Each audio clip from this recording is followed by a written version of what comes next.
Hey, welcome in. Welcome to the Arrowhead Addict podcast. We are here coming to you live. The Kansas City Chiefs are going to the Super Bowl. You only win a Super Bowl 2 times every 5 years, right? Oh! The warm-up act is over. Let's bring in Melissa Etheridge, massive Chiefs fan. Melissa. Super Bowl champion, 2-time Pro Bowler, and Trent Green. Trent Green, how you doing? Hey, what's going on, guys?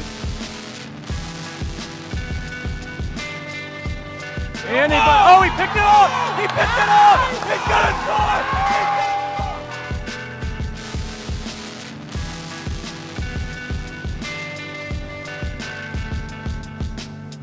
score! We'll see you next week, but until then, as always, go Chiefs.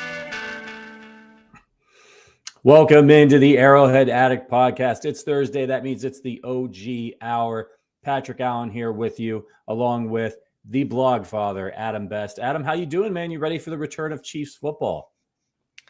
Yeah, bye weeks are rough. I mean, they used to be a respite from Chiefs football back when they were bad, but now it's a struggle, right? We want to see these guys win every week, and we pretty much do. So, I'm ready, and it's a good matchup. The 49ers are one of the marquee franchises in the league, both now and historically. So if you can't get up for this game, check the pulse, right? Yeah, it's a big one, man. Super Bowl rematch. Chiefs have dominated this rivalry, but you know that the 49ers, there was one game where the Chiefs had kind of an easy win over them, but in general, they put up a fight. It's going to be on the road. 49ers are 3-3. They need to win to stay atop their division. So a lot on the line for both teams. Chiefs are trying to fight for the number 1 seed, trying to figure themselves out. We got lots to get to. We got a great show for you, everybody. Shout out to our members in the chat. If you're watching on YouTube, do me a favor, hit that like button. Tons to get to. We're going to have Pete Sweeney from Arrowhead Pride is going to be joining us today for his first time on the show, I think. Long overdue. Not sure what we were thinking there, but reached out to Pete earlier this summer and was like, we got to get you on during the season. So I'm excited to have him on the show. And we're going to preview this game, and we've got some news to get to. The receiver market is active. The Chiefs have not been active, at least as far as we know, quite yet. They haven't made a move, but we'll talk about that as well. We'll ask Pete about it. So tons to get to. Listen, if you want to become a member of the Arrowhead Addict podcast, do me a favor. Check out the link in the description. It's a great community of Chiefs fans, and it's a wonderful way to support our show. I want to get this one out of the way as well. It's that time of year again. Football's back, and it's here to stay until February. Over 1 million fans across 33 states got in the game last year by making picks on Underdog. Win up to 1,000 times your money just by choosing higher or lower on your favorite players' stats. Simple to use app. You guys have heard me talking about it over the last few weeks on the show. It's a lot of fun. Log in, pick your favorite players from our favorite team, choose higher or lower based on what Underdog has set for them, and you got a chance to win some money. You just got to head over to Underdog's really simple to use mobile app or go to underdogfantasy.com. Sign up with our promo code. That's key, Arrowhead Addict. And Underdog will give you a free pick to use on your first cash pick'em entry, plus up to $1,000 in bonus cash when you deposit. It's Underdog Fantasy, promo code Arrowhead Addict to claim your new customer special and of a free pick on your deposit offer. You got to be 18 or older, 19 or older in Alabama and Nebraska, 19 or older in Colorado. For some games, 21 and older in Massachusetts and Arizona, and present in the state where Underdog Fantasy operates. Terms apply. Void in Colorado. Concerned with your play, call 1-800-GAMBLER or visit www.ncpgambling.org. Arizona, 1-800-NEXT-STEP, 1-800-639-8783, or text NEXT-STEP to 53342. Call New York. The 24/7 Hope line is 1-877-8-HOPE-NEW YORK, or text HOPE New York to 467-369. You know, man, you do that a few times, and it's weird. It's like I'm not trying to memorize it, but it's in my brain. It's kind of messed up. Your brain has muscle memory. You should have heard how fast Sterling ripped through that yesterday. It was unreal, man. He and I are we're in a competition here because I think, he's big fancy radio guy, and he thinks he's the micro machine man. And I haven't even practiced. I've just been practicing doing it, but I need to take 10 or 15 minutes, sit down, just really work on it, get my tongue around those numbers. And I think we can have a read off here right on the show, so he can get through it faster. I'm competitive like that. You ever play that game Trivial Pursuit? Oh yeah. So we're a big Trivial Pursuit family.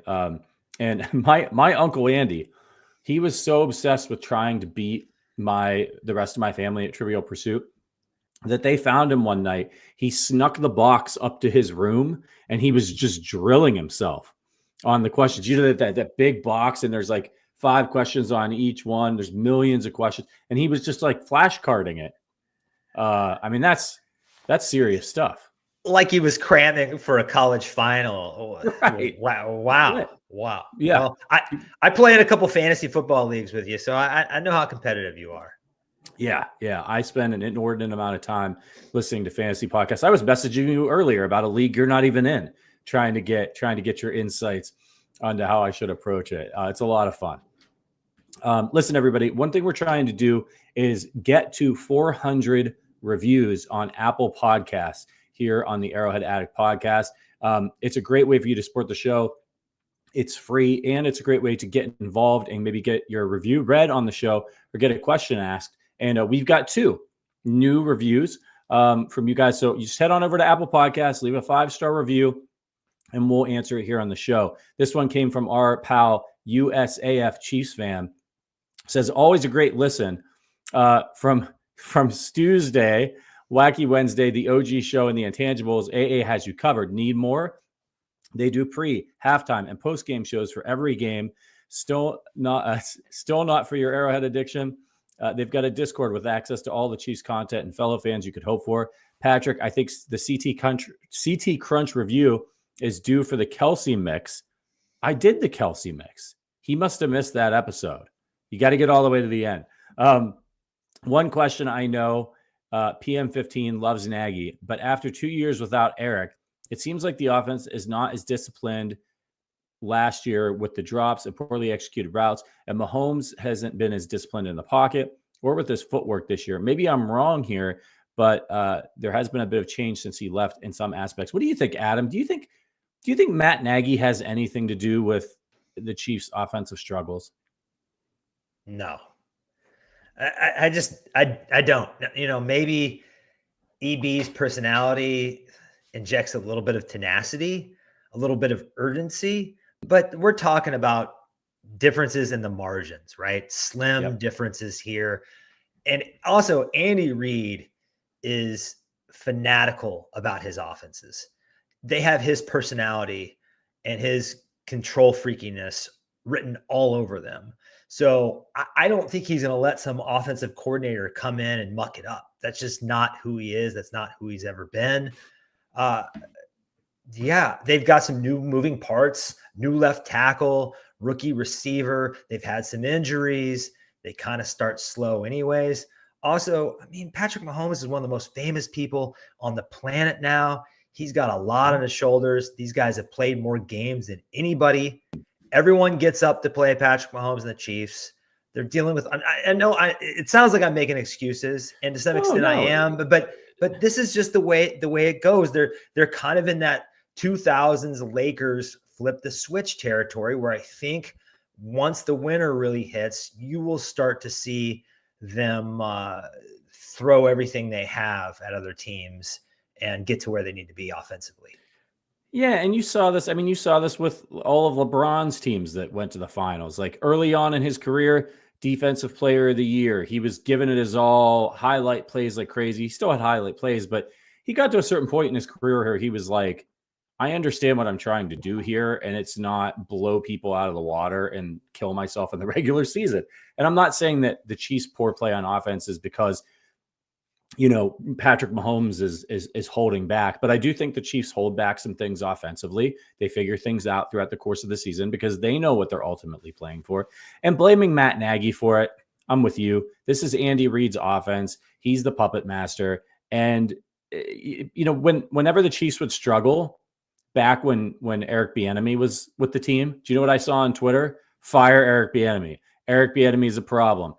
People don't like Eric Bieniemy in the locker room. There was a whole scandal and story. Him and Pat don't get along. All this BS on Twitter, and now we're all like, "Oh boy, we could use Eric Bieniemy's tenacity back." These guys are all really good. They're really talented coaches. You know what it is? in most cities, you can say we should bench the quarterback. The backup quarterback is the most popular guy. You can't do that in Kansas City, right? Even though I have seen a few people on Twitter, a few lunatics suggest Carson Wentz at certain times, which is just wild. But you can't say let's blame the quarterback. Let's get the backup quarterback in there. So you got to say fire the offensive coordinator. Yeah, I think Nagy's absolutely fine. I don't think that's part of the problem. People are throwing everything they've got at the Chiefs. They're trying to figure out anything they can do to stop these guys. The Chiefs have to face a lot of adversity. They know they need to execute better. They won the Super Bowl last year. So, does Nagy get any credit for that? For what they did in the Super Bowl and the way the offense worked in the Super Bowl. It tends to be, and I think you're right, it's the backup quarterback thing. We're only going to focus on it when it's the negative. Let's get to this next review from Moo Bear 222. Great Chiefs coverage. Listening from Southern Louisiana. Insightful and fun. Keep up the great work, boys. Appreciate you, Moo Bear. Awesome that we've got some people down there in the bayou in Louisiana. I hope we're coming down to visit you here in a couple of months, and maybe you can get out and see us at the Super Bowl.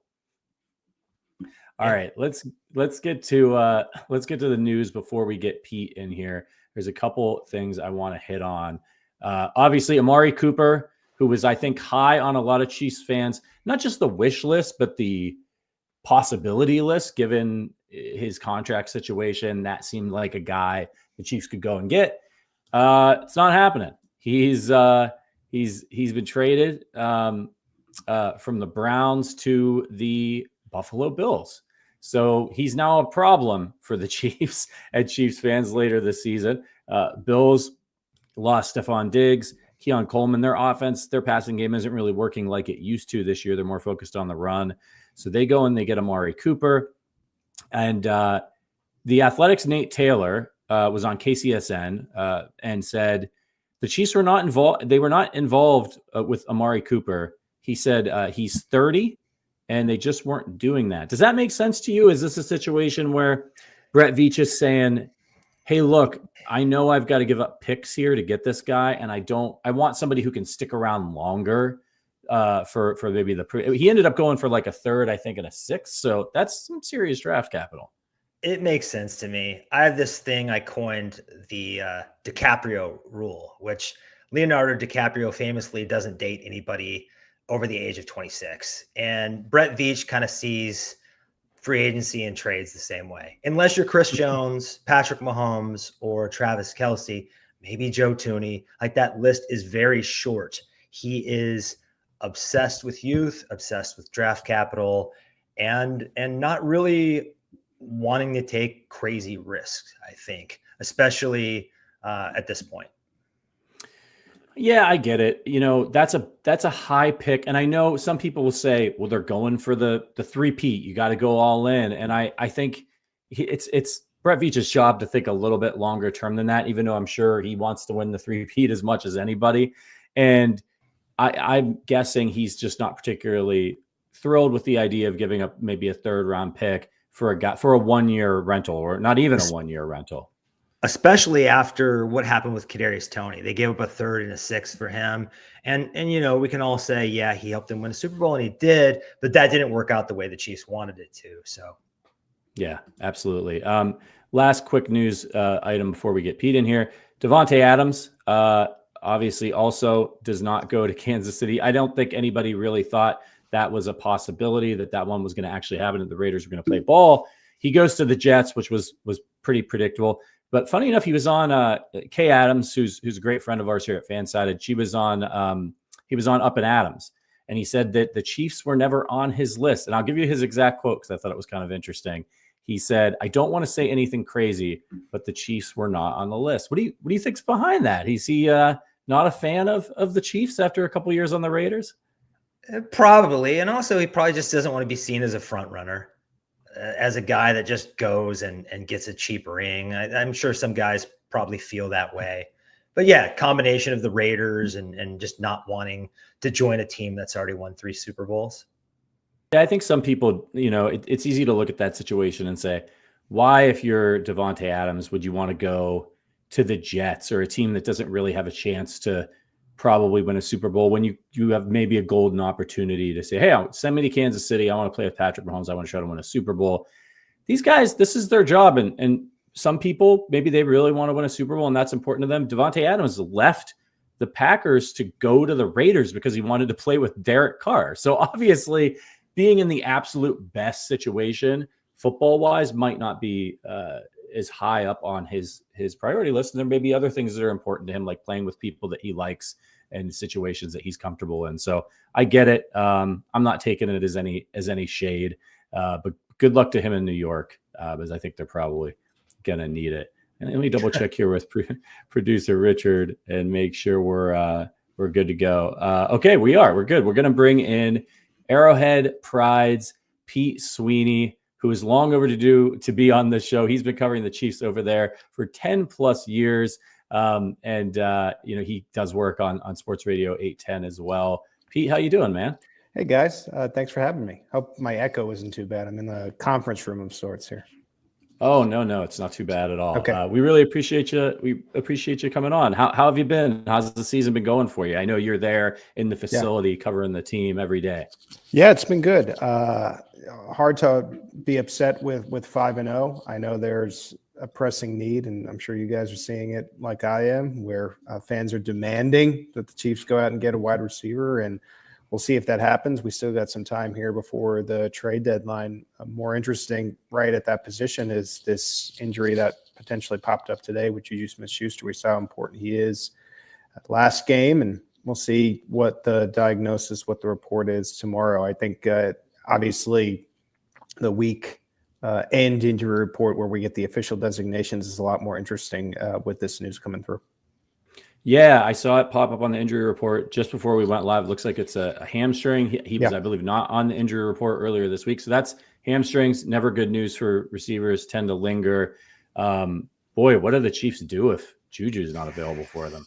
Yeah, it's a worthy question. At this point, you look at the wide receiver room, and I had been thinking maybe even out of the bye, you could see a Nico Remigio. To me, he's been interesting, but now you're getting sort of to the bottom of the barrel here. You talk about elevating Justin Watson. He's great, but we've kind of seen his limitations. In a more prominent role. Hate to say it, but with the Buffalo movement, an old friend is suddenly available, and sometimes in these dire situations, you might see Kansas City go in that direction. Not to say that Marquez Valdez-Scantling is the answer that anyone is looking for at this stage. Just like Watson and what I addressed a second ago, we've seen his limitations, but you never know if this Juju injury is serious and keeps him out of the game. Do the Chiefs dip into their practice squad where I mentioned you have Remigio and potentially a Justin Ross, or do you see them go get another old friend, which they've kind of made a pattern out of, at least temporarily, to shore up that position if Juju were to suddenly be absent on Sunday? Yeah, based on my Twitter polling, I don't think that would be a particularly popular move, but it does fit the mold of what the Chiefs would do. Well, let's talk about Amari Cooper. Pete, do you think that the Chiefs should have been in on Cooper? I think if you're not picking up the phone, with every potential available player, you're not doing your due diligence. And I just tend to think that Brett Veach is on top of this. I know that you look around the NFL and you have takes that are out there where, folks say, the salary cap isn't real. There's always a way around it. And I think that can actually play, bigger role in some of this. You can only push it away so far. The Chiefs are trying to always avoid having those void type of deals where you're just pushing the money down. They like to sort of know where they're directing their funds up front. And I tend to think salary cap might have played a little bit of a role in this. It also is fit. We've asked Andy Reid in these past few weeks, and I'm sure you guys have heard it, just this idea that you would want someone that is in a similar type offense, if not actually having been in the Reid system. It tends to be a lot easier to jump in and have an impact. We saw that with Juju. And so I think that's where the Chiefs had kind of felt comfortable in the sense, like Juju, of course, is not going to have the impact that a Davante Adams could and Amari Cooper could. We've seen they can be some of the better receivers in the league, but where Juju does have an advantage, he played for Andy Reid and he had a quicker transition. And so I think sometimes that factors in as to whether or not they'd want to bring in that particular player. Pete, do you expect the Chiefs to make any move at the deadline? That's receiver or any other position, and who might they be targeting? Yeah, I think that right now, and this is more so as of the beginning of this week, before we had the surprising Juju news, I think they were playing it in a fashion of, we feel okay with a little bit of an identity shift of going a heavier, running the football 27 times with Kareem Hunt, seeing where you can take shots with Xavier Worthy, and just with how good the defense is, playing with the team you have, winning games in the process, and then more so looking at a Hollywood Brown and an Isaiah Pacheco later on in the year as these quote unquote midseason additions, trades, so to speak. I wonder if the Juju news, if it is serious, again, this is very fresh news, ends up forcing their hand a little bit where they got to go and get some type of player. I compiled a list, and I want to be clear here. This is more me speculating than anything that I've heard and whatnot. But I tried to compile a list where we have the number at Arrowhead Pride for the salary cap room at about 3.6. John Dixon does a great job with that stuff for us, staying on top of it. And the players that I came up with that are under that threshold, and as we know with the Veach specials, former first or second rounders, Tyler Boyd is out there. He was a Chiefs killer at one point. He could add depth to the room. Less popular is going to be Elijah Moore and Jahan Dotson are kind of just sitting out there with low salary cap. If the Eagles were to say, well, this didn't work out for us, you're looking at a former first or second rounder and him too. And so maybe it isn't the big splash move. Maybe it's a depth move, but that also plays into the idea where they think their splash move is actually going to be getting Hollywood Brown. I think they're at a point where, again, ahead of this injury, I think they felt like they were okay, especially because of the way Juju played last week, but I think things can change quickly.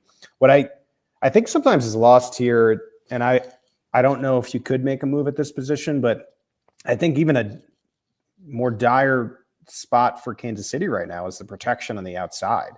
Like, if you could somehow make a move for a left tackle you'd feel good about. I mean, as you go on here, I know the Chiefs have been saying that they're young at left tackle, they're green, they're trying to have these guys play at a high level. But let's say you do get 2 or 3 weeks from now and Kingsley hasn't been the answer, Wanye isn't playing up to snuff, where you feel like, okay, they're going to have enough time to have some of these longer developing plays. What do you do in that sense? Like I said, not the most popular opinion, but I actually think I'm more worried about left tackle than receiver, because we've seen Mahomes win with very, very little when it comes to pass catching production. They always seem to find a way where it gets to a certain point.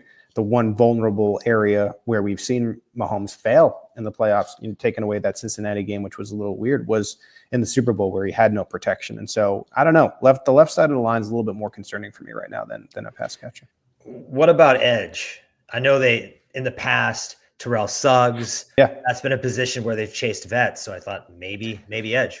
100%. And I think that is more going to be reactive, where it's kind of sort of a fairly new trend in the NFL where midseason you could see teams tap out and they just want to shed the salary. And at that same time, like you saw with the Suggs, or, later on in his career, and it was more of an offseason thing with Carlos Dunlap, they're at a point where they just want to have a chance to win a playoff game or score a ring. And so I think that could happen maybe more so past the trade deadline and less a trade and more one of these, again, veteran edge rushers that suddenly becomes available. Kansas City, should he make it through, at that point it is waivers because you're past the deadline and past a certain threshold, gets through waivers and then, signs with Kansas City. I could see that, much like the offense, in my opinion.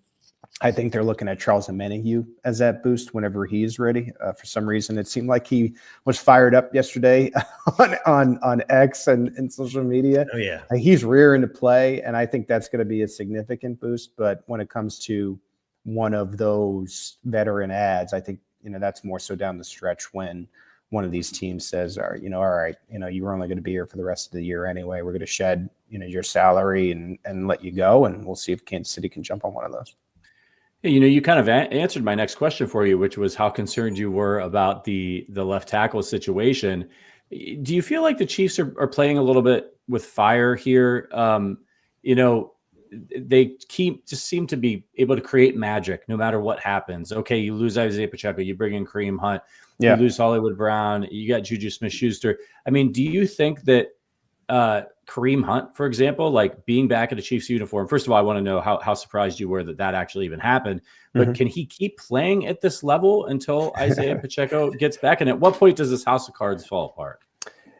Yeah, I think when it comes to wide receivers and running backs, and even to an extent tight ends, there's more blocking that goes into it. You can kind of fake production. I mean, that's the whole theory behind you should never draft a running back anymore, right? It's more about the offensive line and the scheme and the holes you create instead of the actual back. And so I think Kareem Hunt in his day and the days that he's had, it feels more repeatable than good offensive line play at this point. I worry about that. And one of the points that I highlighted in our newsletter this week, you look at Wanye Morris and what he's been able to do. And I think he stepped in and, at a need when Kingsley was not ready, needed a little bit more seasoning. But you have a situation here this week where you're facing Nick Bosa. And if you go back to the 49ers and how they've operated throughout the year, I checked this out. So week 3, the Rams had their left tackle go on injured reserve, and they had another left tackle fill in, which would be his first start of the year. Larry Jackson was off suspension, and so a little bit raw, hadn't been with the team serving his suspension. And so they end up putting Bosa on the right side, ended up being 90% of the snaps, where the rest of the season, it's been a 60-40 split left to right. And so you better bet that this weekend it's going to be Bosa versus Morris a lot, and I think it can really define whether they have enough. Like you look at certain games in the season as measuring stick games. I certainly feel that for the Chiefs this week because it is the Super Bowl rematch. The 49ers are still a Super Bowl contender. Where do you stack up? This very directly in an individual matchup to me is, do the Chiefs have enough at left tackle? And should he have a bad first half? Who knows? Maybe you even do see Kingsley. That's my greatest concern right now when it comes to the Chiefs, that leaky left side. And that's not even to say that you have felt outstanding about the right side, with Jawan Taylor taking all these penalties. I think if there's one thing stopping the Chiefs from accomplishing all their goals, if I'm naming one thing, it's my concerns about the protection more so than the personnel that you're running out for Andy Reid's seemingly outstanding scheme. Let's get back to Juju Smith-Schuster. What are your expectations for him for the rest of the season? If we're hypothetically saying that this is a blip and he's going to be fine this weekend, which you hope, we're still finding out information right now about that situation. But I think he serves as your stopgap and your guy that's going to fill in for that role opposite Travis Kelce in the offense. This had been Rashee Rice, and we saw that Rashee Rice is thriving. And it did even seem like there had been a passing of the torch when it came to your number one producer in this offense. And now I suddenly think that it's back to 1A, 1B with Travis Kelce and Kareem Hunt, and you got to have that complementary production. And Andy Reid really has confidence in Juju because he had a whole year in this offense. And I think that's why you saw the Chiefs bring him in. It wasn't to play this role. He was going to be more of a fill-in guy if the Chiefs needed him. It seemed like they needed him right away. And so I just tend to think when you think about what they like to do and how Travis Kelce draws attention, you need an outlet that's going to know where to be at the right time and be able to take advantage of some of those soft spots. And I think Juju can be that guy. That's what's so concerning now, too, about this depth and Juju's potential injury. I questioned Matt Nagy earlier today before we presume had the injury, just about whether it was repeatable, and they really felt that it was. I mean, I know you get different things at the podium, but I tend to believe Matt Nagy that he thought, with his experience and just knowing where to be, the trust that he has with Patrick Mahomes, that you were going to have a guy that could at least fill that role until you maybe got Pacheco back, and they were using him different ways in the past game where you were able to get Hollywood Brown. We're thinking December, maybe if the Chiefs need him. If they don't and they are coasting at that point, when in terms of record, you probably see him for the playoffs, where you take some of that production and that pressure away. And so I liked Juju. I mean, I'll be honest with you guys, I kind of hated the signing when they did it. I was like, if this guy can't make the Patriots with Demario Douglas and Boutte, or what is he doing in Kansas City? What's he going to be able to provide? But it's one of the better signings of the offseason with the way things had played out when it came to the injuries at wide receiver. Just nothing that you could have expected. And what a breath of fresh air that it was to see him last week. And now suddenly you have these concerns about the hamstring. If there's one thing we know about Andy Reid, it's that he knows how to put people in a position to succeed, and he's one of the best in the league at it. So you just never know what's going to happen when people come to Kansas City or come back to Kansas City. Well, listen, the Chiefs are 5-0, but they're underdogs going on the road to face the 3-3 49ers team, who's had their share of injuries, as they always seem to do. Do you think that the Chiefs are being disrespected here a little bit with this line? They're about 1.5 underdogs this week. Yeah, I have them covering this line. I go in every week, and I always try to tell people this, like during the Alex Smith days, I was picking the Chiefs to lose half the time. And it's really difficult for me to go into any game where I feel like they have a significant advantage at quarterback and pick the other team, until you see what ended up being the Achilles against those Bucs I was talking about, where Mahomes just isn't protected and you have no confidence in that. And I don't think we're there yet. I've expressed my concerns, and I think this is more of a defensive game. Unfortunately, the design of Kansas City was to be more offensive again, and injuries have dictated that it's kind of back to the same thing as last year. The Chiefs defense does a really good job of defending other teams, and it doesn't matter the bevy of weapons that like a 49ers team might have. It seems like they always have a good plan for them. You have Deebo Samuel, who's a little bit banged up. 49ers could be down to their third running back in this game. I think everything helps, but I'm expecting more of a defensive battle, and I tend to think the Chiefs win, somewhere in the range of 3 to 6 points. I think it's close. I think I put on my prediction this morning 20-14 Kansas City.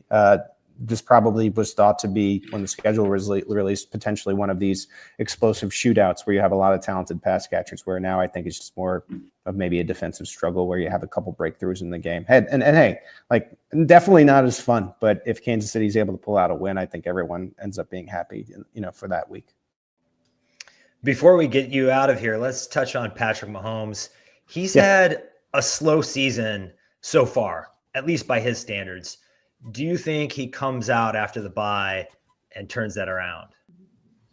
Vegas thinks so. Somehow he's still among the top when it comes to the MVP odds.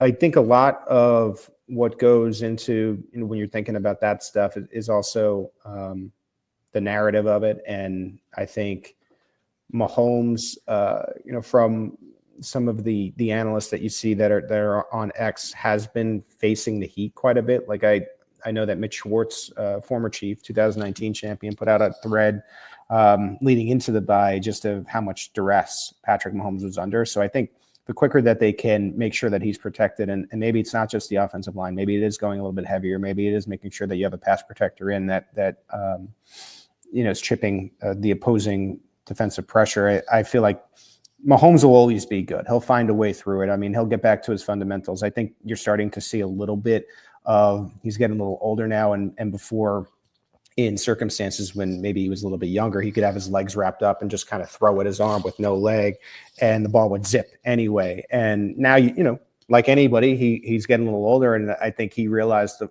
I need to have my fundamentals when I'm making these decisions. Sometimes it is better to just get wrapped up and take the sack and live to see another day. And I think that was something that he admitted himself. I mean, I think it was after week 3 or week 4 where he said, I'm not really playing that well. My decision-making, isn't there.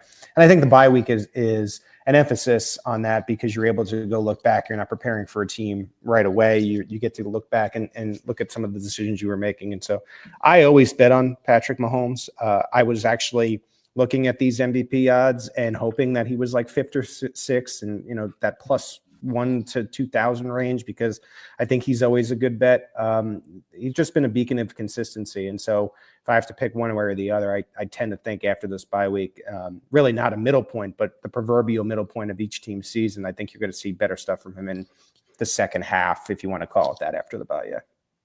Yeah, I think if he gets back to putting up the numbers that we've become accustomed to him putting up in his MVP seasons with Juju Smith-Schuster and Kareem Hunt, that's certainly a narrative that people are going to like when it comes time to vote. Yeah, and you have all these injuries too. So if the Chiefs win another division, and let's say even you want to take it a step further in that and do lock up the AFC bye, and you say, wow, quarterback X, let's not even name names, lost wide receiver 1, wide receiver 2, and running back 1, and still managed to get his team the bye. I mean, what's a better definition of value than that? So I'll just ask you real quick before we let you go, just off of that. I've often wondered and asked on Twitter a few times, like, what does Andy Reid need to do to win Coach of the Year at this point? Like, does he have to go undefeated and win the Super Bowl? Like, would this be one of those weird seasons where, like, if they win a lot of games and maybe only lose a couple, he might sneak in there in that conversation finally? Yeah, you guys, I'm sure, have interest out of football like anybody, like I do. Like, it reminds me of the VMAs, and there's a category that is the breakout artist of the year. That's the coach of the year. It's not the coach of the year. It never is the coach of the year. It's always the break. I mean, Matt Nagy won this award, and then 2 years later, everyone was soured on him, and he ended up having to move on. And so I have never been a fan of the award process. I don't think it really awards the top coach. I think it's like a rebound. It's almost the comeback player of the year for coaches. And so, I mean, I think Andy Reid would have to be either undefeated or in this year, he actually has a great narrative to get it because of all the injuries. If he still wins the bye and they're, let's say, 15-2, 16-1, and 2 games ahead of the rest of the conference, then I think but if it's one of these things where, let's say the Chiefs are tied in record with the Ravens, hypothetically, let's call it 14-3, and they end up winning the bye, but have the tiebreaker. I think another coach that is fairly new to the game, Minnesota stands out that, they would give it to the Minnesota coach, who's at O'Connell. So I just tend to think it's an uphill battle for coaches that have sustained success. I don't think it should be that way, but I think it would have to be something like that. All right, Pete. Well, we're going to let you get out of here. We really appreciate you joining us. Pete is editor-in-chief of arrowheadpride.com, one of the best Chiefs sites out there. It's where I got my start in the industry. So you guys, if you're not already reading it, and I'm sure you are, make sure you check out Pete's work over there. The whole team does great work. And Pete, you wrote a book, right? Yeah. Dynasty Begins. Where can people get that? Yeah, still available on Amazon. Thanks for mentioning. It's a little bit dated now. The Chiefs just keep winning championships. It was about the 2022 season. Called my shot. I thought, like Batman Begins. I said a dynasty begins, and they solidified it for me the following year. But appreciate you mentioning that, and keep up the good work. There's a lot of great Chiefs sites out there, and yours is certainly one of them. So I appreciate you guys inviting me on. Yeah, absolutely. Like I said, long overdue. We appreciate it, and we'll be looking forward to your coverage the rest of the season. Thanks, Pete. All right, guys. Take care. All right, take care, man. Pete Sweeney, editor-in-chief of arrowheadpride.com. A great website. One of the oldest Chief sites out there as well. A lot of history that we all have with Arrowhead Pride. Myself, you, Adam, Joel, Chris Thorman, guys who started that site. We all go way back, and so it's cool to see 2 of the older Chief sites still around, still doing well. That's right. A couple thoughts to put a bow on that interview. The first is I just don't think there's any freaking way Andy Reid is going to win Defensive Coach of the Year. They're going to give that to Kevin O'Connell. Even if Kevin O'Connell only wins 12 games, the Vikings are 5-0, guys. So they're probably going to win 12 games. And Andy Reid wins 15. Well, the narrative is this new guy won 12 games with Sam Darnold. Yep. Story over. The other thing is, as bad as we all think Mahomes has played, for him, he leads all quarterbacks in the fourth quarter in PFF grade. So when it counts, when it really, really counts, he's still been there. He's still been the guy. So he may be shaky in those first 3 quarters, but he still has that clutch gene that's always going to be there. And he always plays his best football when it matters most. And I think that's also going to be true, not just for in the games, but as the season goes along. Look, Andy's he's gonna waltz into the Hall of Fame. He's legacy building. He's going to go down as one of the all-time greatest coaches. If he sticks around long enough, he's got a shot to go down as the all-time greatest coach. I think you can make an argument that he's at least in that conversation now based on what he did without Patrick Mahomes and with other quarterbacks who are not as talented. But that's a conversation for another day. But I'm with Pete. I hate these awards in the way like MVP basically every year is who threw the most touchdowns. And the coach of the year is who won more games than we thought that they should have won coming into the season. Right. And my MVP right now, if I had a vote, would be Chris Jones because he's the best player and the best team so far. But they are never going to give it to anybody but a quarterback anymore. If they didn't give it to Cooper Kupp that year he had 1 billion catches and 1 trillion yards, it's just not going to happen anymore. Yeah, and I wish that they would think this thing through a little bit and maybe have a quarterback of the year award. Like have an award where you can honor the best quarterback. It's the most important position in all of sports, really, and have that. And then look, if you're able to win that and you're able to win MVP, great. But there are so many. It's just so much more interesting to recognize the contributions of some of these other players at these other positions. It's the same thing with the Heisman. I mean, you almost have maybe this year we get something different with Hunter, but like it's all right. It's all quarterbacks, and I get it, but come on, we're a little bit smarter than this, I think, at this point. So hopefully we can do a little bit better. Well, let's get into some more about this game. Chiefs at 49ers. As I mentioned when we were talking to Pete, the Chiefs are +1.5. The over-under in this game is 47. The 49ers come in at 3-3. The Chiefs obviously are undefeated. Here's who the 49ers have defeated this season. They took down the Jets in the opener, 32-19. Then they turned around and lost 2 in a row to Minnesota, 23-17 on the road, and on the road to the Rams, the really banged up Rams at that point, 27-24. Then they took care of business against a not very good New England Patriots team back at home, 30-13. And then they lose to the Cardinals, who are not that good of a football team, 24-23. And the Cardinals do not have a very good defense. So that was a kind of a surprising one for me. And then they go on the road in a difficult place to play and take down the Seahawks, the team they know well, of course, 36-24. So like, what do you make of this 49ers team this year? What's going on with them? What's their deal?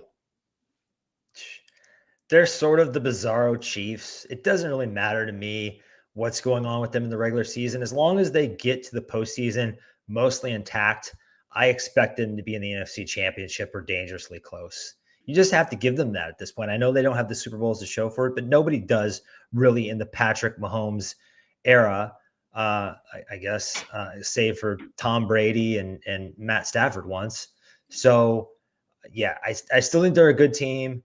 They were slowed down by some contract disputes. Trent Williams and especially Brandon Ayuk just hasn't looked like himself yet. So I still respect this team. Of course, Christian McCaffrey is one of their best players.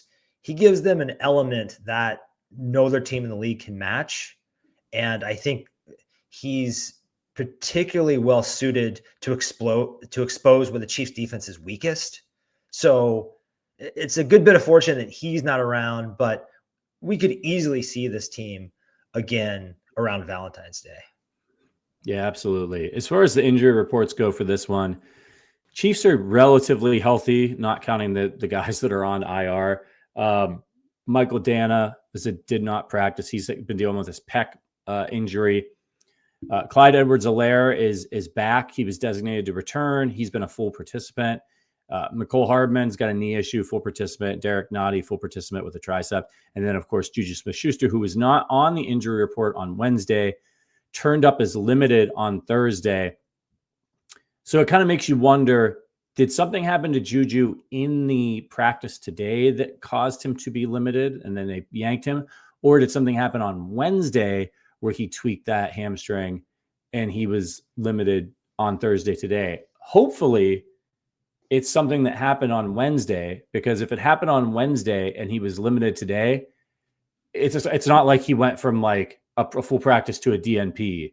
He's out there, he's moving around, he's working on it. So hopefully it's a minor thing, but we just don't know at this point. But man, I do not want to go into this game without Juju Smith-Schuster. I can't believe it because yesterday my hot take kingdom was the Chiefs can't count on Juju Smith-Schuster to stay healthy. And I mean, I thought an injury was coming, knock on wood, but this has just kind of been the story with Juju. He very smart, intuitive player, tough, strong, big physical player, and has been good for the Chiefs every time he's able to step on the field decently healthy. But you just can't really count on that all the time at this point. So, yeah, it's worrisome. Yeah, and that's what I was getting at when we were talking to Pete, where I was like, at a certain point, man, you're just playing with fire. And I know the Chiefs the Chiefs are not. So like the teams that have gone and gotten wide receivers already, okay? To me, in a way, those are panic moves. Like the Jets are in full on panic mode, right? They fired their coach. They know they went and they got Aaron Rodgers. The whole point here is to try to win a Super Bowl before Aaron Rodgers literally decomposes before our eyes. And they've got like they're in a panic and they're like, we got to go get Devontae Adams. Like we're not winning. We've got to figure it out. We have to do it now. The Bills, I don't think they needed to go get Amari Cooper. Like I understand why they did, but they gave up. That's a third and a sixth. Like that's some serious draft capital. And I think it is a little bit of a panic move on their part. Not a full-fledged panic move, but a like, maybe you could have waited a little bit, seen how this market plays out, which is what I think Brett Veach is doing. But it's different when you're not the Chiefs, right? Both of those teams, the Buffalo Bills and the New York Jets, the Bills haven't lit the world on fire this year. So the Jets are like, hey, we got a shot at this division, man. Like we're in the striking distance, even though we haven't been good. We got to do this and we have to win now. And the Bills, like if you're Brandon Beaton, like, when are you going to get by Kansas City? You know, like that you have to at some point. The Chiefs are really banged up and you haven't won or even been to a Super Bowl yet. So these teams really, really need to move the needle. And the Chiefs are playing with so much house money. And yes, they want a three-peat, but Brett Veach is a smart guy. He understands the long game. He understands how hard it is to three-peat. And he probably doesn't want to mortgage a really high pick for a guy that he probably isn't going to bring back because he either doesn't want to bring him back or won't be able to afford him. Whereas if he's going to make a trade and he gets somebody who's under contract, then it was like that with Kadarius Toney, right? Like they gave up a lot to get Kadarius Toney, but they had control of him for a while. Giving up that third round pick on that rental that you're not going to bring back, he would rather wait and draft somebody next year that he's going to have control over for years. I will say, in fairness to the Bills, if this Amari Cooper marriage works out, he's going to have a lot of incentive to stay in Buffalo. He's made a lot of money in his career. I think he wants to extend his career and playing with what I think is at worst the third best quarterback in the league and probably the second best quarterback in the league. For a well-run organization, that's a pretty good place to be. I think he probably is going to, we've talked about this before on the show, but it's the Andy Dufresne crawling through the sewer to freedom. I mean, that's Deshaun Watson to Josh Allen in a nutshell. So he's going to appreciate good quarterbacking more than ever. With the Chiefs, I guess my thing is, obviously, we shouldn't doubt them. They've done it the hard way before, basically 2 years in a row. But there's no rule that you have to do it the hard way. And my kind of worry at this point with Patrick Mahomes, mediocre tackle play, inconsistent weapons. Are we lowering his ceiling again? Are we encouraging hero ball or bad habits by putting a little too much on his shoulders? I know they have the defense and you want to have a dominant defense, but I would like to have a dominant defense and a dominant offense. And I think that's possible when you have a Chris Jones and you have a Patrick Mahomes. Yeah, I'm with you. Look, I think they're going to make a move, but I think it could possibly, I would love for them to go get Deontay Johnson, but I think it could be, I mentioned this on Twitter a couple of days ago, and then Pete mentioned it as well. Elijah Moore in Cleveland just fits the Brett Veach move. It just does, you know, it's, and especially if they think they're okay with Juju and what he can do. Elijah Moore is a guy that could come in and maybe slip into that, what they had planned for Hollywood Brown for a little while. It's not worked out for him in New York. It's not worked out for him in Cleveland, but like, let's be honest, how could it with the situation that they've had in Cleveland? I think he's probably a bust, but he might be a guy that they like. They can get him for nothing. He's not making very much. So that could be something that we see. We'll just have to see as it plays out here. I got two other names for you in a similar vein. Jonathan Mingo from Carolina. Yeah. New coaching staff. I think with Bryce Young not working out, they're probably going to be more flexible there. He wasn't a first-round pick, but he was almost a first-round pick. And then Treylon Burks from Tennessee, basically a failed first-round pick that they wanted to replace A.J. Brown. I think both those guys need to live as big slots. They need to play kind of a very Juju Smith-Schuster-like role. So now you'd have to manufacture touches for probably including Elijah Moore, because they're just not going to come in at that age and grasp the entire system and all three positions overnight. But those are very Vici moves. Yeah. Treylon Burks is interesting, but I don't know, man. He's hurt all the time too. So it's not great. We'll see. I think they'll make a move. I really do. It just, how big of a splash will it be? 49ers in this game. They've got 1 billion people. 1, 2, 3, 4, 5, 6, 7, 8, 9, 10, 11, 12, 13, 14 guys on the injury report, including some big names. Trent Williams is on there, but he's just resting. Charvarius Ward is on there, but he was a full participant. But their kicker, Jake Moody's, it did not practice. Jordan Mason, who's done a really good job stepping in for Christian McCaffrey for them, has been limited. He's got a shoulder injury. Jawan Jennings, who's had a couple big games for them, did not practice with a hip. Leonard Floyd is resting, so he did not practice, but probably not an issue there. Malik Collins has a knee injury, did not practice. Jordan Elliott, knee, limited. So, if you're the Chiefs, are you licking your chops looking at the middle of this San Francisco defense and saying, no Dre Greenlaw, like we can run right up the middle on these guys? Definitely. And that's especially true if Juju Smith-Schuster misses this game. They're going to be down bad at receiver and really need to establish the run. And the strength of their offense right now is that interior offensive line. I think Creed Humphrey has been the offense's best player so far this year. And Rashee Rice was certainly in that argument. And Travis Kelce has looked better the past couple weeks. But Creed Humphrey, Trey Smith, Joe Tooney, let those guys deliver the game for you. They can do it. They've made – and you got to give some credit to Kareem Hunt, because he came in and looked really good, better than I think any of us thought was possible. And some of that is him and being prepared and knowing the system. But I think there are a lot of running backs who could run behind those three guys and look pretty good. Yeah, it's really interesting. It's football. It's a game of chess. If I'm the Chiefs, I'm coming out throwing. Because if I'm the 49ers, I'm like, look, man, I'm watching the game tape of what they did against the Saints. I'm not letting these guys run on us. I'm stacking the box like crazy, especially if Juju Smith-Schuster's not playing in this game. If I'm Kyle Shanahan, like, I don't care if you have Patrick Mahomes. I'm doubling Travis Kelce. I'm stacking the box and beat me with Justin Watson and Sky Moore, because that's what you've got.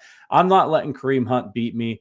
I think that this could be I think the Chiefs would be really wise to get Samaje Perine heavily involved in this game and the screen game.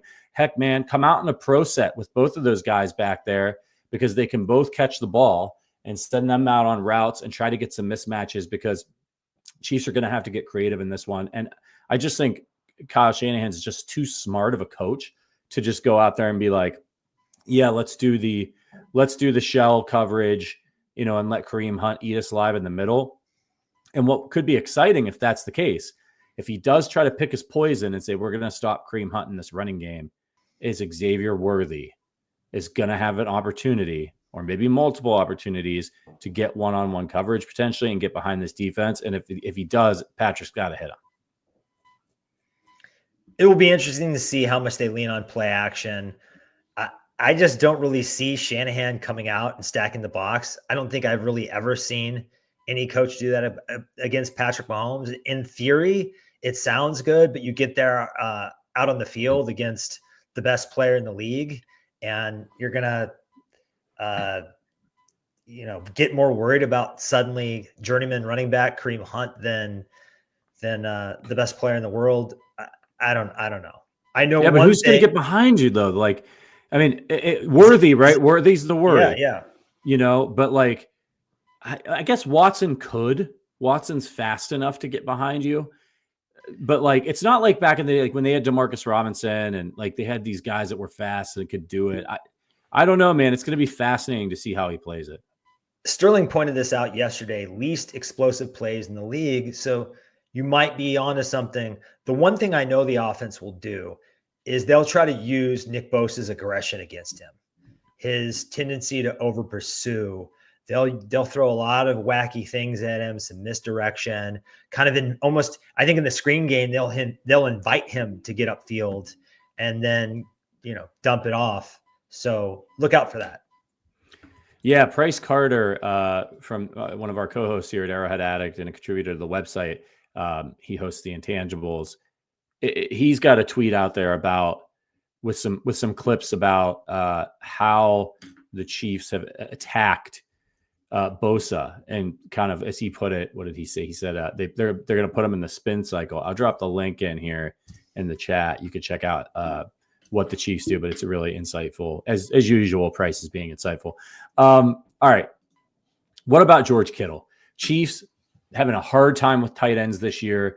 George Kittle is playing like vintage George Kittle in the passing game this year. He's having a great season. Are the Chiefs going to be able to deal with him? Is that who you target if you're the Chiefs, to stop George Kittle? They're probably not going to stop him for two reasons. First of all, the Chiefs have been unbelievable at stopping running backs, first of all, this season, and really good running backs like Derrick Henry and Bijan Robinson and Alvin Kamara as well. And they've also been pretty good at shutting down wide receiver ones. I mean, Chris Olave in that game against the Chiefs, I think he had one catch for 5 yards, something like that. So, and they have a long track record of shutting down wide receiver ones going back to last season. Some of that was L'Jarius Sneed, but I think we're seeing now with L'Jarius Sneed not looking as hot in Tennessee. A lot of that is Dave Merritt, defensive backs coach, Steve Spagnuolo, and the system. So where they are weak is against tight ends and running backs in the passing game. Half of that is by choice. The other half is that the safeties and linebackers do struggle in pass coverage at times.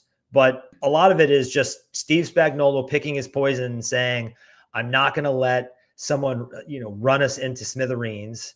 I'm not going to let someone catch a 60-yard bomb on us. If a tight end has 70 yards, and that's their best contributor, we're probably going to win the game.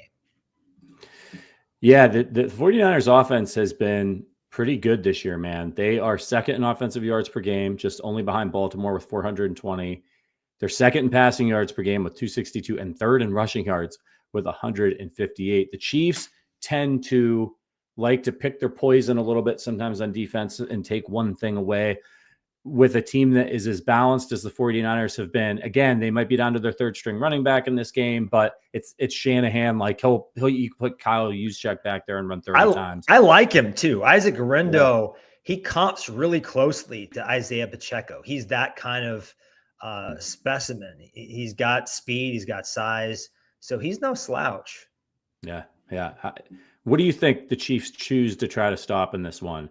Is it shut down the run? They want to try to harass Purdy. They've got to kind of pick a poison here. What do you think it'll be? I think they're going to continue to shut down the run first and foremost. And as long as they don't let those guys like Deebo Samuel, Brandon Ayuk, Juwan Jennings get huge explosive plays, or with Samuel, it's just racking up that yak. They'll be fine. They'll be in. Credit to Brock Purdy. He is becoming someone who is more improvisational. who can go out and get you a bucket when a play breaks down. I mean, that's really been what Kyle Shanahan has been missing all these years. And he's no like check down merchant either. He will go sort of big game hunting downfield. So, but yeah, I think they can do that kind of like two-pronged attack of don't give up any long touchdowns and shut down the run. And if the 49ers want to get into a dink and dunk match with Patrick Mahomes and Andy Reid, they're not going to win that one.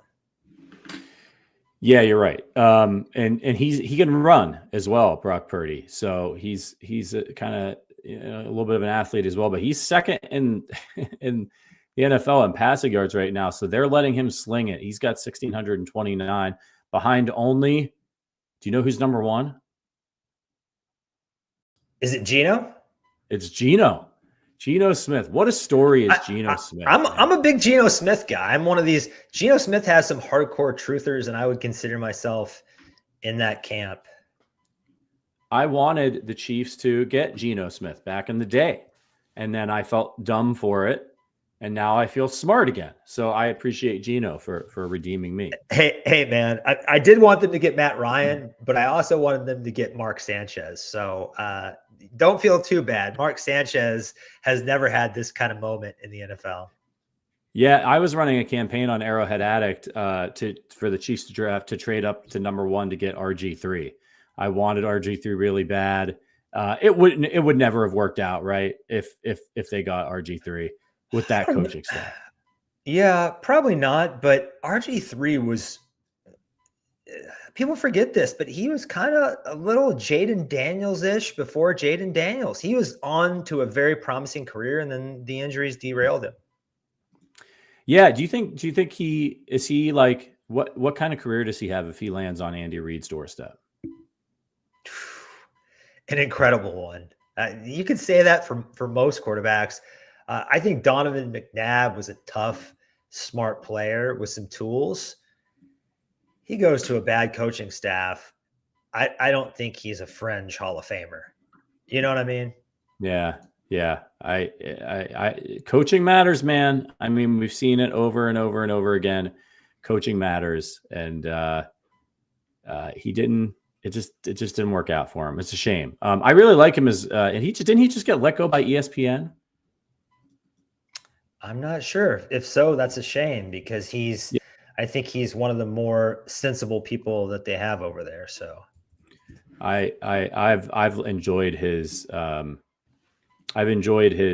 commentary and all that. So, all right, let's get to our final score predictions. You guys let us know in the chat how you think this one is going to play out. And then we'll do some Patty's Power rankings. Adam, what do you got in this one?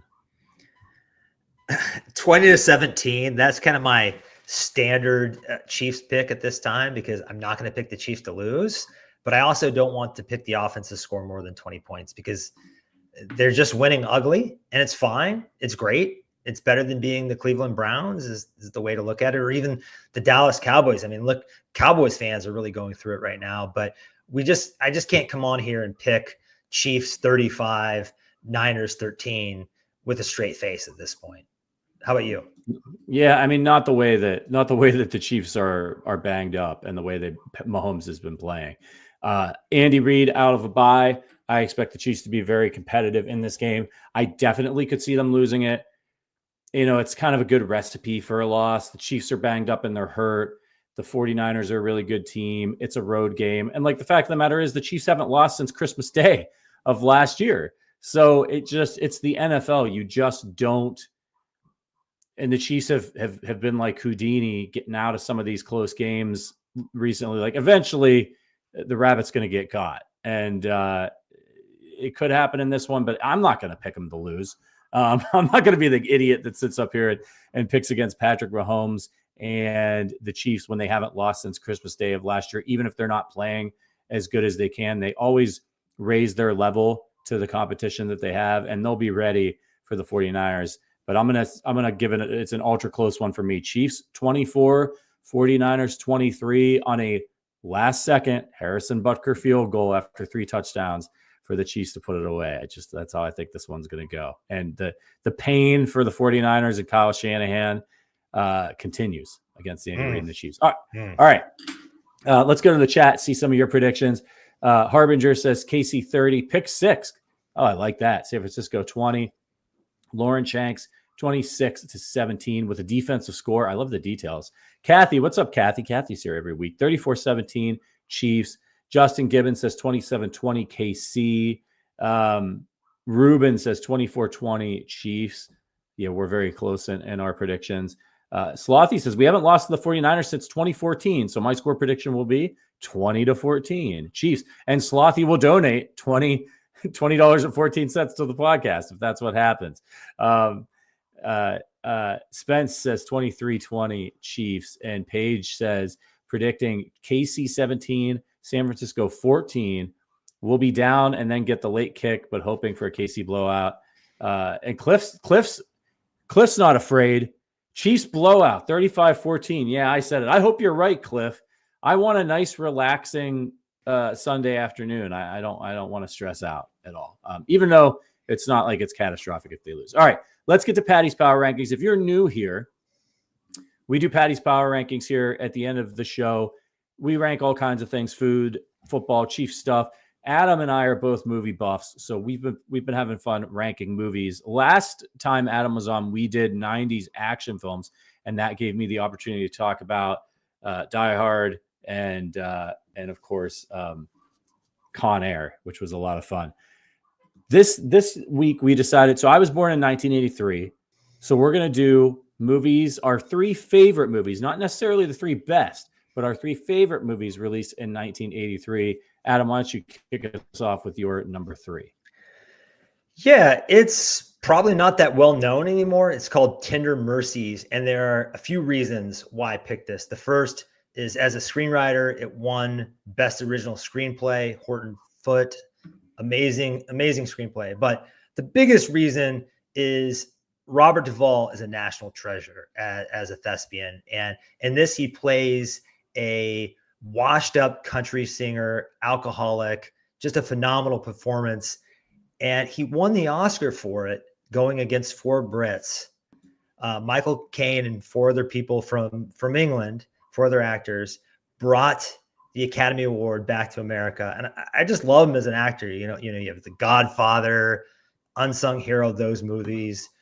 You have Apocalypse Now. I love The Smell of Napalm in the Morning. And then Days of Thunder. I'm a big Days of Thunder fan, but in a movie with race cars, Tom Cruise and Nicole Kidman, the best thing about it is Robert Duvall. So check out Tender Mercies, especially if you like acting, if you like country music. I think you're gonna vibe with it. Awesome. Deep cut. So this was a hard one for me because there's so many good movies that came out in 1983. And it's hard to pick. I mean, like Risky Business. I really wanted to put Risky Business on my list. Classic Tom Cruise flick. But I got to start off with something maybe a little on the outside. And that is, I'm still between these 2. All right, I'm gonna give an honorable mention to National Lampoon's Vacation, because I think it often gets overshadowed by Christmas Vacation, which is one of my all-time favorite movies. But Vacation is a really hilarious movie, little road trip movie, and is definitely worth a watch if you're just more familiar with the Christmas one. But let's stick on Christmas for my actual number 3, and it's A Christmas Story. Just an absolute, this movie, man, like, it's just such a classic film. Everything about it. The script is really good. It's hilarious. It's a little heartwarming, and it's just very unique. There aren't very too many movies that really nail the narrative style that this film has. The performances are great. It's sneaky hilarious too. There's just some really, really funny moments in it. And I love it, man. It's an absolute classic. It's a must watch every single Christmas for me. When I was a little kid, I used to put on, I think it was like TBS or TNT. They would play the 24-hour Christmas Story marathon. And when I was excited on Christmas Eve about, waking up the next day, and I would put the TV on in my room, on A Christmas Story, and I'd play it all night while I was sleeping, and I'd wake up and like hear different parts of the movie and go back to sleep. As a little tradition of mine. Love Christmas Story, so that's number 3 for me. Number 2 for me is Trading Places. I grew up just idolizing Eddie Murphy, thought he was the funniest person in the world. And I think during the 80s, he probably was the funniest person in the world. But this movie, I like kind of silly, fun movies that actually say something. And I think this one like hits on class consciousness in a way that doesn't like beat the audience over the head. It's just kind of a dumb movie where Dan Aykroyd and Eddie Murphy change places because these two fuddy-duddy rich older brothers that are kind of just like these old cruel mean guys have nothing better to do with their life than to screw with these two guys. And just the names are phenomenal. Louis Winthorpe III, Billy Ray Valentine, and then that's Eddie Murphy. And then the two rich guys are Randolph and Mortimer Duke. Just hilarious movie. Jamie Lee Curtis is in it too. If you want to laugh and you're into like those funny 80s movies, it doesn't get much better than this. There's nothing but, in my opinion, 80s Eddie Murphy, before he got all like Family Man and stuff and started doing like Haunted Mansion movies. God, I loved 80s Eddie Murphy. Just one of my all-time favorites. Okay. Number 2 for me is, look, you guys know I'm a big horror guy, and 1983 happens to be the year that Evil Dead came out. Absolute classic. It's, the first one is, it's just so out there, man. I mean, Raimi was so talented, and you get sort of like that slapstick and it's funny, but the demons also really scared me. When the demon girl is like under the floor and she's like under the trap door, and the trap door just comes up a few inches and you can see her face. It just, it's something very like monster under the bed, scary, visceral, of those shots. And of course it brings us the great Bruce Campbell, terrific film, an absolute classic. And it shows up the next year in 1984, my favorite horror film of all time, 1984 is A Nightmare on Elm Street. Nancy has a Evil Dead poster in her bedroom. So a little nod there from Wes Craven to Sam Raimi. Well, 1984, that is one of the greatest years for film ever. So maybe someday we'll hit that one. Yeah. My number 1, I think, is going to be a crowd pleaser, and that is Scarface. I've just seen it so many times, and is it ridiculous? Yeah, but it's still it's kind of the music, the composer Giorgio Moroder, and then you have like the Push It to the Limit song that showed up in the new Teenage Mutant Ninja Turtles like feature cartoon that's really good.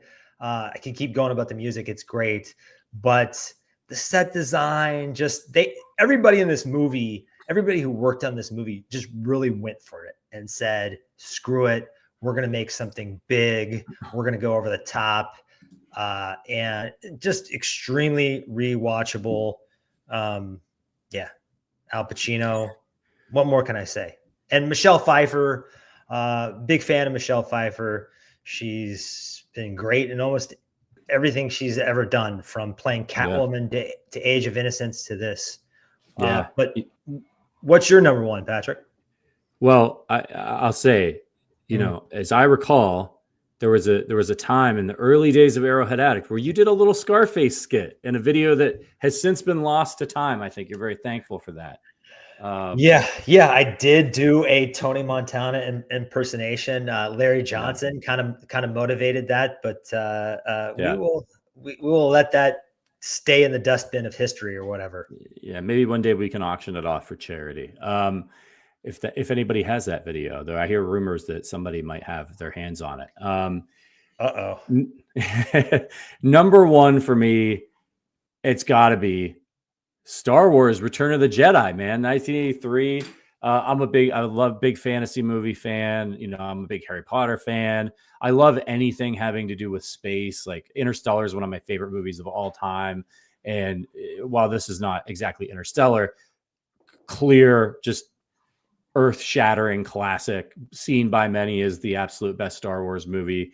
Period. Incredible. You know, you gotta take care of that Death Star. So, and plus you get Billy D. Williams, Return of the Jedi. Like I love Lando Calrissian. So that's it for me. When I think of 1983, the year I was born, you got two classics, Return of the Jedi and Patrick Allen. Right there. Same level. I don't know about this. I don't know about this greatest Star Wars movie of all time. I mean, Empire Strikes Back has entered the chat. You know. Yeah. People love. I'll take the first two, but would I take Return of the Jedi over anything that's been made since? Probably. I really like Rogue One, but still, I think I would take Return of the Jedi over anything. I know Empire Strikes Back, and Empire Strikes Back is a tremendous film. For me, it's the perfect button on that trilogy, and it's where you really get to see a Jedi for the first time.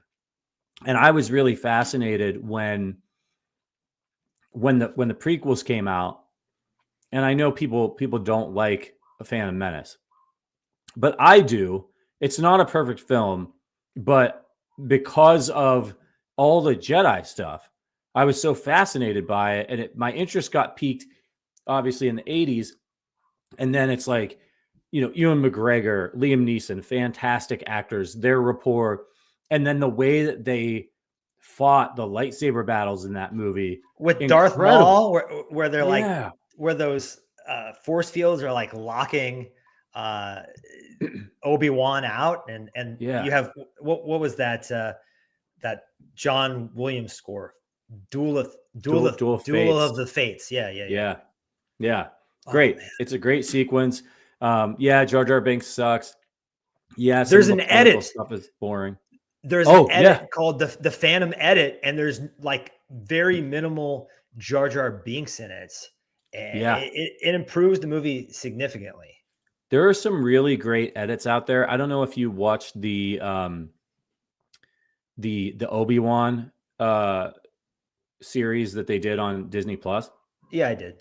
That was okay, but it felt like it had a lot of filler in it. And there are more than a few fan edits out there. And there's one, I forget what it's called, that I downloaded that fixed it. It made it a movie. It took the entire 8 episodes or however many there were, distilled it down to the more important stuff, did some very clever editing and splices, and it's fantastic. It's probably one of my favorite Star Wars movies. And I'll send you the link to it. I'll dig it up. It's worth a watch. I'm going to have to watch that. I read an article last week. At one point, they were going to make an Obi-Wan movie with Ewan McGregor, because he was kind of the highlight of the prequels for a lot of people. And in this story, in this script that existed, the screenwriter basically said in this interview, Obi-Wan loses the Force and has to rediscover how to use it.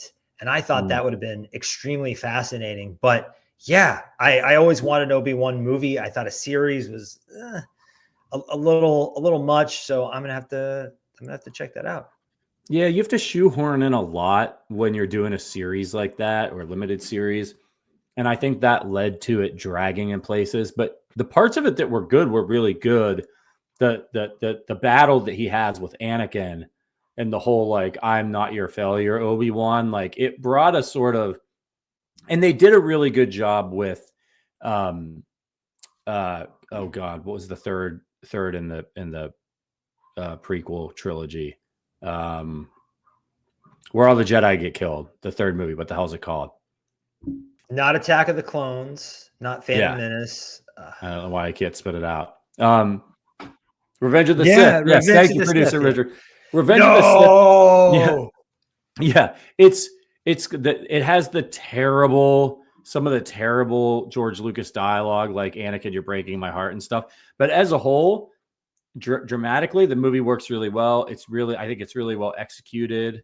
The order is really well executed, pun intended there. And I think it really set up they did a good job of setting up that relationship in the prequels. That having that sort of middle point where they met each other one more time was I found really compelling, because obviously they didn't know exactly what they were going to do in the originals, and so it tied it together nicely. Anyway, it's worth a look. All right, everybody, movie podcast is over. I will continue to badger Adam about doing a movie podcast with me and just laying down a few episodes. I think it'll be a lot of fun. We'll release it all at one time. But we got to get out of here. So we're going to be here, regular Sunday schedule, pregame show. Adam, are you on the pregame show this week? Yes, I am. Yeah, me and Matt. You're going to be on there? Me and Matt Connor. Yeah, you and Matt Connor. We'll have Price Carter at halftime, and then of course I will be there after, and with Sterling Holmes, and we'll wrap up either a Chiefs victory or a Chiefs loss. But hopefully, it's our 6th victory party of the year. We appreciate you all so much. Hit that like button on your way out. Make sure that you're subscribed on YouTube. And if you want to become a member of the Arrowhead Addict podcast, check out the link in the description. A very special thank you to Pete Sweeney from Arrowhead Pride for joining us today, to producer Richard for helping us remember the name of one of the most famous movies in the world, and to Adam Best for joining me. We'll see you guys on Sunday. But until then, as always, go Chiefs.